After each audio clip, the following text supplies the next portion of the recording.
Bonjour à tous et bienvenue. Si vous regardez cette vidéo, c'est que vous avez fait le bon choix. Ça veut dire que vous vous posez les bonnes questions.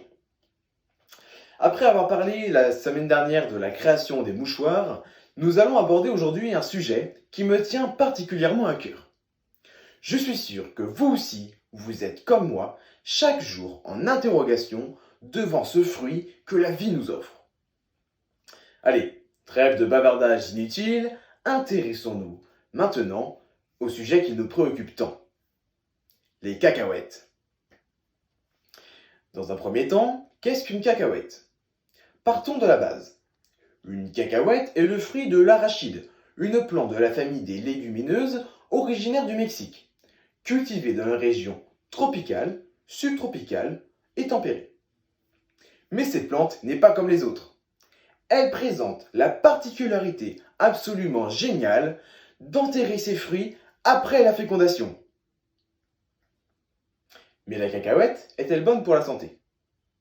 La cacahuète, également appelée pois de terre, est très souvent associée à l'apéritif et à l'alcool.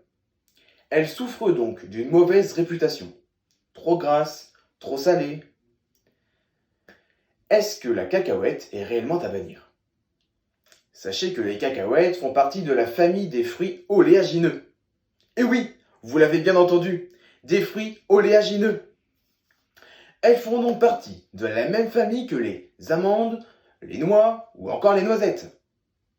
Tous ces aliments possèdent une valeur nutritionnelle très intéressante, puisqu'ils contiennent à la fois des bonnes graisses, des protéines en quantité suffisante, des minéraux, des vitamines ou encore des antioxydants en grande quantité.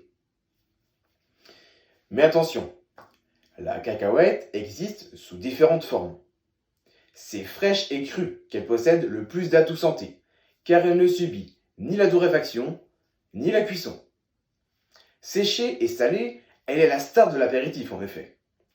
Le sel ne la rend pas plus calorique, mais certainement plus addictive. Attention alors à limiter les quantités consommées qui peuvent très vite faire grimper l'addition calorique. Et le beurre de cacahuète dans tout ça? Eh bien le beurre de cacahuète est un mélange de purée de cacahuètes, d'huile de palme et de sucre. Il est donc recommandé de privilégier la purée de cacahuètes, qui est elle nature, sans ajout de sucre ni d'huile. C'est donc un très bon substitut au beurre ou aux pâtes à tartiner, si cher à nos enfants et ados. Merci à tous de m'avoir écouté durant cette vidéo. On se retrouve la semaine prochaine pour parler ensemble des couches pour adultes. Au revoir et bonne journée.